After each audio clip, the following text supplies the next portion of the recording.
Hai,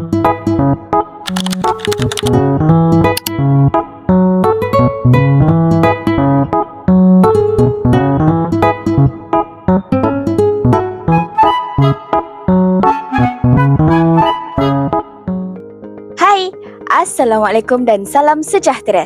Saya Umairah Batrisha dan hari ini kita akan membincangkan topik penting dalam dunia pendidikan, iaitu strategi pengajaran.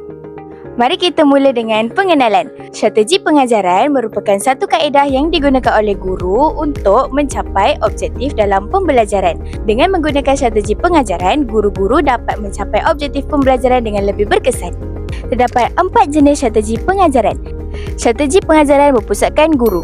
Strategi ini menjadikan guru sebagai peranan penting dalam sesi pembelajaran. Biasanya akan menggunakan kaedah seperti kaedah penerangan. Guru akan memberikan penerangan manakala murid hanya akan mendengar.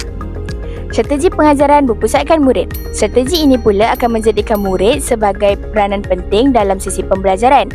Murid perlu melibatkan diri secara aktif manakala guru hanya akan menjadi pembimbing dalam pembelajaran. Kaedah yang akan digunakan adalah seperti kaedah perbincangan. Strategi pengajaran berpusatkan bahan.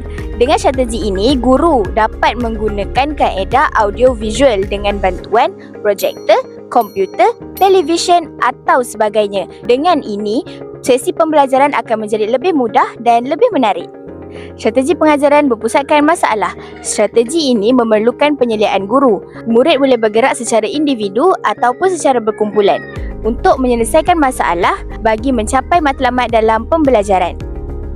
Dalam pendidikan, istilah ini sering digunakan untuk menggambarkan siapa fokus utama dalam proses pembelajaran dan pengajaran. Contohnya, guru sebagai pusat atau murid sebagai pusat, atau bahan pengajaran sebagai fokus atau tugasan sebagai bahan penggerak dalam proses pembelajaran. Kajian juga mendapati bahawa strategi pengajaran yang baik dapat membantu siswa belajar secara aktif dan tidak cenderung menjadi pasif. Jadi, apa kaitan strategi pengajaran dengan kaedah tepat? Tentukan objektif pembelajaran dengan jelas. E. Eratkan strategi dengan keperluan murid. P.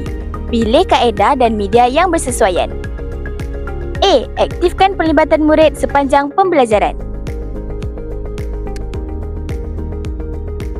Dan yang terakhir, taksir hasil bagi penambahbaikan berterusan. Terima kasih kerana telah bersama saya untuk membincangkan topik strategi pengajaran pada hari ini. Saya Umairah Batrisha menutup topik perbincangan hari ini. Terima kasih. Assalamualaikum.